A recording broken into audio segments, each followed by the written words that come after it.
Peters, episode number 13. I'm not Episode going to be number dramatic about 13. it. We're not going to be dramatic about it. Episode number 13. 1% of podcasts make it to 20 episodes. We're on the trajectory here. Episode number Yeah, we are. 13. Welcome back to System Prompt. This is episode number 13. My name is Val. And I'm Peter. And today we're going to be taking a deep dive into model routing. We got to break it down, Peter. This is something that is not as commonly talked about as it should be, but this is the guts and how most of the applications we use and work with actually work. And probably most of the secret sauce behind why some of the most popular platforms work so well, or unfortunately sometimes not. What are your thoughts? Well, this all ties back into a lot of our conversations surrounding harnesses, and harnesses being one of the most important factors when it comes to uh, a working AI native application or not, right?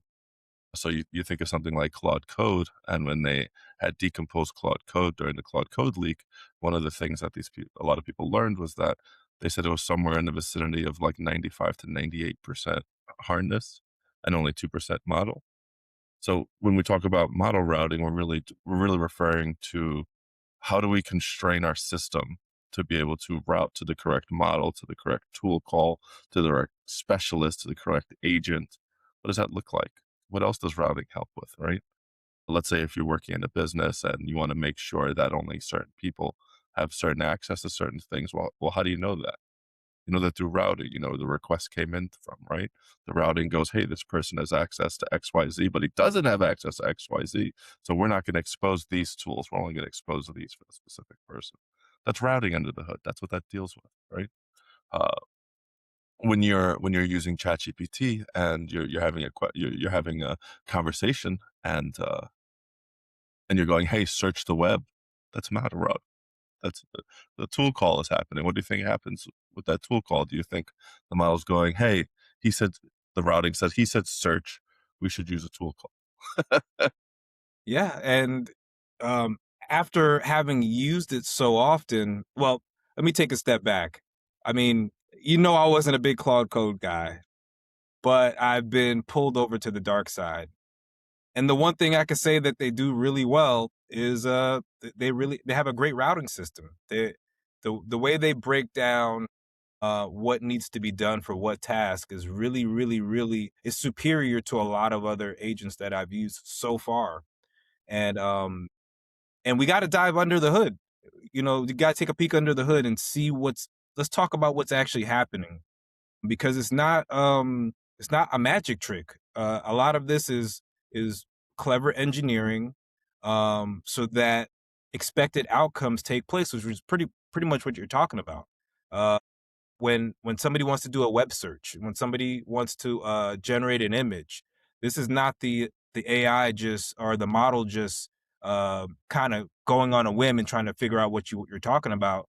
There's a system behind what's taking place, so it could understand what is the best tool to execute this task, and not only execute it, but execute it uh, um, reliably. And then also, what happens when it's not reliable? What happens in those cases? And the best tools account for all of those scenarios. Yeah. One of the things, I was at the AI Dev Summit the last few days. And one of the things that were highlighted were some of the things that, I post a lot about and I have a lot of conversations with people about. And that's that if you have this gigantic tool surface, uh, even the frontier models struggle to pick what's the appropriate next course of action. So what routing really does is it injects a lot of determinism into the pipeline, so it just helps the model along. Because let's say if you have something like file type routing, right, where you're giving a model a JPEG, and instantly the system knows, okay, let me describe this JPEG, right? Let me route. But what it can also do is it can also help you with cost control as well, right? instead of sending everything to a heavier model. Let's say if you're using a local model, let's say you can use a smaller model to route something like 4 to 14 billion parameters. And then let's say if you're using something like Claude or Anthropic models, you don't need to use Sonnet for everything, especially not conversational. You can use Haiku for a lot. But how does the system know when to escalate to Sonnet or escalate to Opus, right? You can make these pipelines that have some very specific turns in them, right? So let's say if you have something like a web search. So you go, it's all deterministic, right? You say web search, the routing under the hood says, we're going to this tool. This tool follows this pipeline. The pipeline is, we're going to go extract at least 5 websites from this search. We're going to go in there. We're going to pass that information to this model. We're going to synthesize a report based on what it is we got. But then what else do you do now? Well, one of the things that I try to make sure that I add to these pipelines is a reflection loop. Why? Because it needs to source back what the original prompt was and make sure that the output matches what the request was. And a lot of times you'd be surprised how many times it actually fails to review the quality review, and it goes, let's just resynthesize this based on what the actual question was. But you don't see that again, this is one of those situations where you're not going to see that under the hood of a ChatGPT, of a Claude. You're just going to get the output. You're going to go, this is amazing. You're not going to understand what controls were under the hood. But this is all has to do with pipeline. This all has to do with how your models are getting routed, how your orchestration is routed, what are the actual checks and balances along the way with these orchestrations and these pipelines, and how does this culminate into good output? And When I guess, you know, like when we're talking about setting up a local environment and only using frontier models. Last week's episode, we were talking about, what does it look like to have a local AI device and have some tasks run with the local models and only route to the frontier models when necessary. This is what we're talking about. How are you making those decisions? What does the routing system look like? And when do you need to go uh, um, tap into a frontier model versus a local model being very good at just saying, "Hey, we need to point to research. We need to point to image pipeline." And then when the tasks become a little bit more ambiguous and you want to rely probably more on semantic search, that's when you may want to route to a frontier model. But not even then, always. Can we dive deeper into some routing systems? Like let's break that down and let's try to understand what those routing systems look like. Absolutely. For starters, we could talk, like I said, we could talk about file type routing, right? If you have images, it transports to a vision model, or maybe the one model you have does vision, chat. You can have specifics to when it comes to data files, like a CSV or a Excel file will route to specifically like an analytics agent that'll have a specific set of tools in order to manipulate and actually run analytics against that. You have PDF, so you have text extraction and normal routing. You might have OCR there under the hood or some sort of vision model as well. And then when you go to the next step, and one thing that was a constant when I was talking amongst some of my peers, is that a lot of these situations, a lot of the routing needs to heavily lean on determinism, right?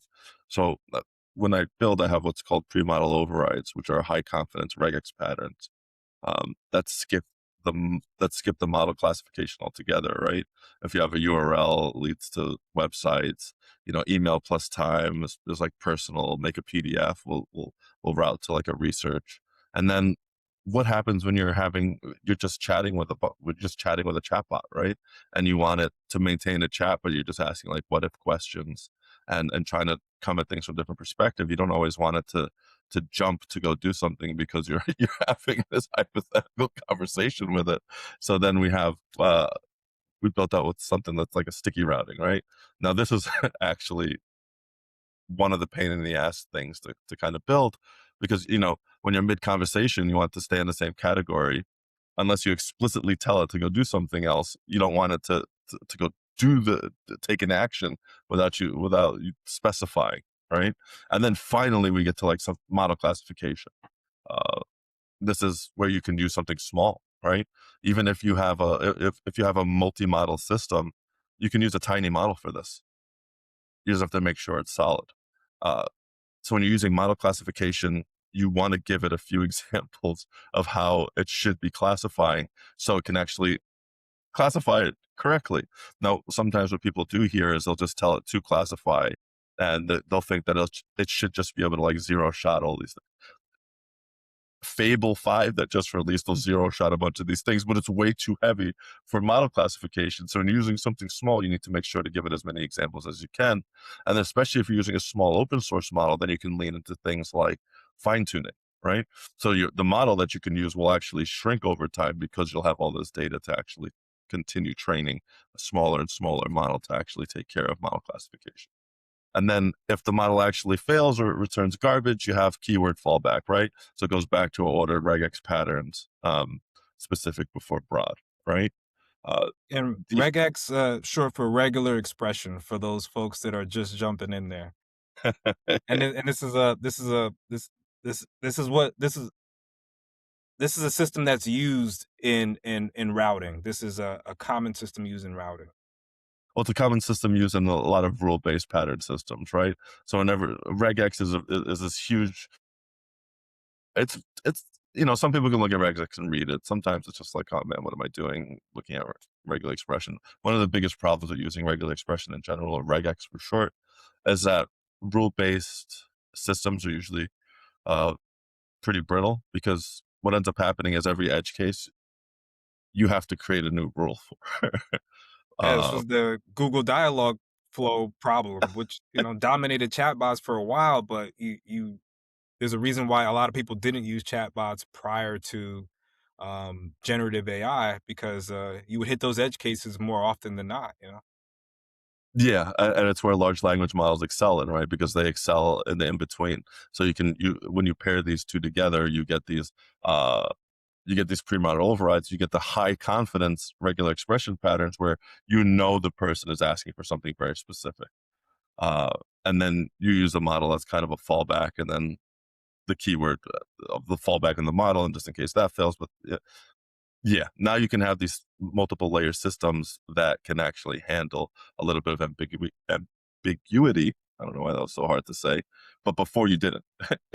If it wasn't part of the pattern that you had already derived, it would just break, and then you just sit there and you'd be like, well, shit, now I have to write another page of, of possibles just in case the system hits it.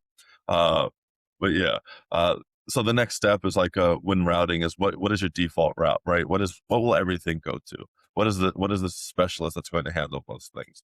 And that's going to be your chat specialist, right? So when in doubt, it'll route it to chat unless something specific. But then you have security filtering, right? So back to where we started from. Let's say you're in a business, you're a manager, you have a set of specific tools that the AI agent can make available for you, but you don't necessarily want to make it available for everybody within your department. It's a management tool. Well, how do you how do you work that, right? It can't be part of the prompt because we know there's prompt injection, and we know prompt injection will give up the goods, right? We know this for a fact, and this is literally across all models, right? At the conference I was at, I was sitting with this kid, and he was showing me how he broke Opus 4.8. He got Opus 4.8 to write malicious to write malware for him, and he was showing me. He was like, "Look, check this out," and I was like, "Well, there goes Anthropic's whole security model." What We may have to do a deeper dive into prompt injection attacks and security in general when it comes to AI. That have to be a we'll have we've been dancing around it for a while. I think we may just need to lean in one day. So we'll route back to that, pun Yeah, intended. this is surface level, so that we'll just talk about it and pertains to routing, right? So let's say when you're making a request, the manager has a specific user ID when they're using the model, right? So let's say if you're using something like a Telegram or a Teams, you can tie the model with the user, and then that user has elevated privileges. So the router will release certain tools based on uh, which is RBAC, right? Rule based rule based system. That's all it is. Okay. And then we have what's called a conversational guard, and it prevents pipeline misroutes mid conversation. This is also really annoying, right? I had to, when I was sitting there and tinkering with this, I had to tighten it, I had to loosen it. It's one of those things that I'm just struggling a little bit to get right. Uh, but it's been okay. Um, and this ties into where do you want this model? What do you want this model to be doing? You have to be specific in what. If you're ever using ChatGPT and you're having a conversation and it's just deriving a lot of it from pre-training, right? And you're like, just search the web to give me the most important information. That's something of a conversational guard that's that's hitting the model, so it doesn't actually take any action unless you specifically ask it to. If that makes any sense. Yeah, I mean, so when I start to determine what AI experiences work better than other. And I use that word specifically because we're not talking about the model specifically, but when I'm using Anthropic versus you know some maybe a startup's model, and no shade to them or anything like that. We're talking about uh, taking into account what happens when these fail. When you're looking at the usage over time and you're saying, "Oh, I'm starting to notice a pattern where when something happens, this model fails." When you could come in and route that properly based on what happens, like the teams that can go and execute that well oftentimes deliver a better product. And taking these routing options into account is almost essential, because what you're doing is you're implementing these systems that almost is prepared for any scenario that a user may deliver, and then taking a deeper dive into how each of these systems work is how you deliver that product. So yes, annoying, yes, difficult sometimes to execute, but absolutely necessary when you're talking about a great user experience. And and and logging when these failures happen, and what should we do as the next step? How do we default? How do we make sure that when this happens, instead of giving a bad answer, or giving the wrong answer, or the worst is when it just fails in general, it should have routed back to something to give me an option to take the next step. The end goal should never be tool just failed, model just failed, I'm sorry, we don't work. That's a bad user experience. And I hate to say it, but there's IDEs that I use that when that happens, it just says failed, model not available, invalid tool call. Okay, that's invalid on your side, but what should be the next step for me to take? And those are when you start to get a bad experience, because they didn't take these into account, or I don't know if they didn't know what to do. I don't know how. I don't know what's happening in the background, but what we're talking about is taking these into account, and what should be the next step when something goes wrong. Well, that's when we get to tracing and observability, right? And when you're creating these routes, you want to make sure you get as much verbose logging as you can, and that just means you want your logging to detail exactly what's happening. You want your you want your logging to detail how long it takes, how many milliseconds it takes to pull from memory, how many seconds it takes to conduct searches. When an error happens, make sure that it's very clear what occurred in that specific instance. So you get, you know, and when you're first starting to build a system, it doesn't work that way, right? It's not going to give you. It's going to error. It's going to error silently. You're not going to see what it is, and then you're going to have to build that out. So that's what that looks like. Uh, but once you actually get to that point, and you have some metrics that you have to work with, you're absolutely right. And then now you have something that you can work on, something you can fix, something you can refine, something you can actually see. Uh, and even in terms of usage, how people are using it at all, you want to be able to see that. You want to be able to define that. You don't want just you don't want just a black box in the usage category, and you're just paying you're just paying inference month over month to try to figuring it out. That's not a good look for anybody, especially not a business, especially not somebody who's sitting there and who's budget constrained. I mean, look, if money is not if money is not a worry for you, then whatever, what have you, you're probably just going to be running Fable 5 on repeat and on Ralph loops. But for the rest of us who have to Yeah. be a little bit more grounded, uh, we really need to kind of hone in right model, right job. And then we need to have an understanding of where those things are actually failing and how to refine it to make it better. Uh, which leads back into something like tracing, right? And each of those systems that we explained to you from model classification, keyword fallback, defaulting, security filtering, conversational guards, and dispatch decisions, right? Where you have no tools, bear chat, hash pipeline, deterministic, multi-category. Like, what's the difference when you're in a chat GPT session? You have to actually specifically say go do a deep research or click deep research in order for it to conduct. But the deep research itself is its own pipeline. How does that get managed? Where's the model making decisions? The model isn't making decisions. There's a harness under there. There's a pipeline that this model is taking. There's X amount of research X amount of items. It's not just going to go and research items till it's blue in the face and then respond to you. There might be determinism under the hood that we don't see. Make sure you get at least 25 sources, 30 sources before you say anything. Uh, and then you have 5 tries to to write something out well, right? And this is what we're referring to. You can actually see what those 5 tries are. Oh, it failed the first 3 tries and it was good in the 4th try, and that's where we got our output. How much latency did that add to did that Yeah. add to yeah. And the routing the routing is you know there's a reason why what you're talking about is the reason why some of these experiences sucked in the beginning and gotten better. The teams that were able to take that information through tracing and create the proper routing for every scenario have created better products. And the quicker and the more efficient that they're able to do that, the better the product is. But exactly what you're saying is happening. They're breaking all these. They're taking the data and they're breaking down where has this failed, where has this fallen short, and how can we improve it incrementally.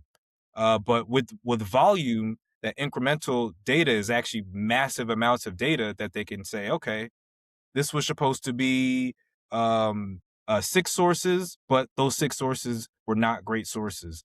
Let's make sure that we route to, or let's make sure that every source is validated by some other source, and that's done by a tool call, or that's done by a pipeline that is deterministic. Saves on inference. Oh, our models are now 10% cheaper. Well, why are they 10% cheaper? Because they were able to reduce the inference costs because they were able to improve their routing. Yeah. This is it. This is the sauce, man. We're cooking. We're cooking, Peter. And this is the sauce, man. This is the chips and the dip. Well, there's a funny percentage out there, right? I think OpenAI pushed it out, and it's in the beginning, almost 90% of the cited sources came from Reddit, and now they've been able to lower that to something like 10%. It didn't just happen. They didn't, Yeah, right? this is not a guessing game. They're the systems that we're talking about is what they're going through, and they're saying, okay, how do we make this better? Because you can always make something better, but what does that actually look like when we're talking about model routing? This is it. They're going through step by the steps that we just talked about. They're going through step by step and saying, okay, what happens when we reach this step? What do we do? Do we throw it back to Fable 5 and run up the cost? Or is there a more efficient way that produces better results? How does that happen? Okay, this is how it happens. Let's try this. I'm pretty sure they are actively A B testing multiple options as we speak. And they're gathering the data through tracing, and maybe we could talk a little bit about tracing in a few, and then they're building this routing system out, and the good teams are trying to reduce cost and increase efficiency. The not so great teams are running up the bag, brother. you know Yeah, and they're just letting it run. I mean, token ma- the whole argument around token maxing, I think, is extremely interesting. And remember where it comes from, guys. You should be looping, token maxing. This is all coming from the people that are selling you inference. Just keep that in mind. Just keep that in mind. But not to deviate. So let's put in clear words what it is we went over so far, right? Pre-model overrides. They exist because models fail predictably, right? When you see the same misclassification 3 times, add an override. Don't sit there, fight the model. You're not going to prompt your way out of it. Once you see that you're getting inconsistency, now this thing needs to be deterministic, especially if the expectation is you needed to do a thing and you needed to do a thing clearly. Okay. Sticky routing prevents the most common misroutes. Without it, every question mid conversation gets independently classified. What do you think becomes a research task? We don't want that. Conversational guard. It's an important post classification layer. It's going to be able to catch things the model gets wrong mid conversation, and only explicit task intent is the only way to break through. This is tricky. This stuff is tricky. It's not clean. And the only way that you actually get it working is iteratively. Like I see a lot of posts talking about AI experts. This shit has only been around for 3 years. It's changing. You're seeing some standards maybe coming to light, and it's only because people are coming to the same conclusion during the testing. There's still no real standards that are sticky. People even question whether MCP is needed at all, but that's a whole different conversation. Anyway, let me not deviate too much. Keyword fallback, right? Order matters. Specific behavior before broad, right? That's what you need. Security is a code gate, not a prompt. Do not try to prompt your way into security. Please save yourself, your clients, your business the headache of thinking that you can prompt your way into security. You can't. Don't do it. Do it. Do something else. You That's heard it not how here. it's that's not how the big guys are doing it. So that's not how it's being done. Please don't do it. We gotta Yeah, have an episode about we gotta that, double back. look, security is a whole topic, and we can go deep here. So this is basically surface area for routing. Security is part of it, right? Remember, the model never sees owner only tools, right? It's a big one, or management tools or supervision tools, because you can't bypass this with prompt injection. The tools are not in the model's vocabulary. Only when an approved person is making a request that goes, oh, hey, this person has these tools available to them. That happens during routing. Please, no prompt security. Okay. Dispatch paths means 2 places for routing logic. The console API bypasses the orchestrator. Every routing change needs to be applied in both places.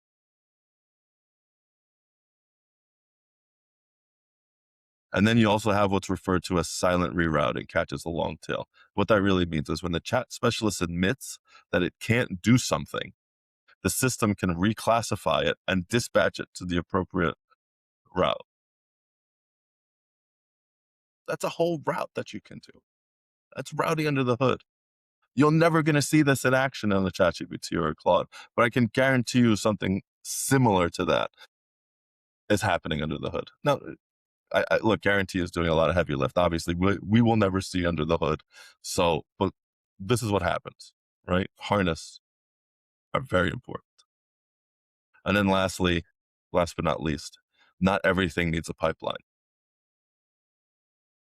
Sometimes Say it you again for the just, people in the back.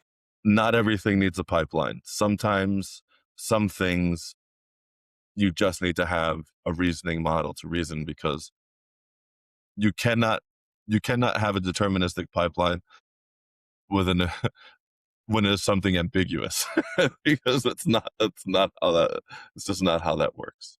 Uh, And that's really where the power of these models shine, you don't need them. You don't need the frontier models when they are deterministic, but when they're not and things get really fuzzy, that's when you should probably rely. And even then, I don't know if you always need the frontier model, but that's when you need to bring them into the party.